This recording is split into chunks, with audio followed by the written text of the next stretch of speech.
If you're looking for a nice day trip with your 4x4 dual sport motorcycle or mountain bike in the SoCal area, this is a good trip for you to consider. To start this loop, you would just GPS Rancho California RV Resort and park right at the beginning of the dirt road.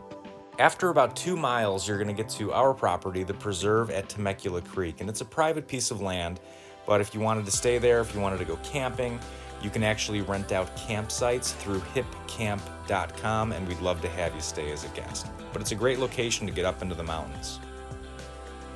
Those first 3 miles past the preserve are probably the steepest, but once you get to the Cucta Trailhead, it gets a little bit easier and the road gets a little bit better. And that's a great trip and a great little day hike if you want to take that as well. As you climb, there's going to be a bunch of different spots you can pull off to the side and just take in the views. And as you get higher, you can just see more and more of the mountains that are surrounding you. This entire route that we're showing you is all relatively tame as far as off-roading goes. It's more of a fire road the whole way. So it's not maintained for low clearance vehicles. If you have all-wheel drive and the weather is good, you're going to be just fine no matter what you take up there.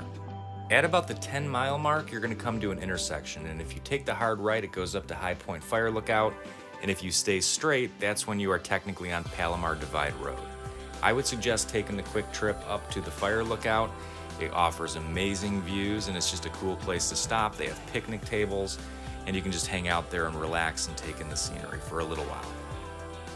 After you head down from High Point and get back on the Palomar Divide Road, that whole section is much easier getting down. It's a little bit less technical, and there's some great stops along the way.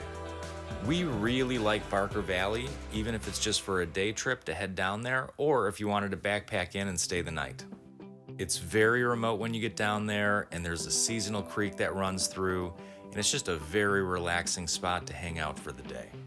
We have a full video guide on the Barker Valley hike where we backpacked and stayed out there for one night, so you can check that out on our YouTube page or go to our website and you should be able to find it there.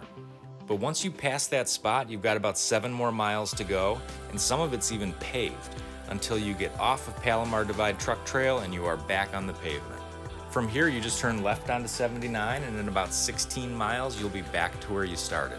Another camping option that you have is to stay at Oak Grove Campground, which is actually part of Cleveland National Forest. You have a lot of sites here, you have clean amenities, and the only thing you need to know is that you cannot book within 7 days of trying to stay there. So book early or just try to see if you can get some first come, first serve. Now, once you've completed the loop, you will have done nearly 40 miles. I think you climb over 4,800 feet, and you will have seen some amazing views with some quick stops along the way.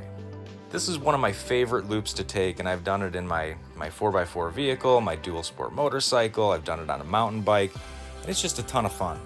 Just remember to be safe, make sure that you and your vehicle are fully capable of making it up and down that trail, check your weather conditions, and then make sure that you have all of the safety equipment that you need if you're riding a bike or a motorcycle.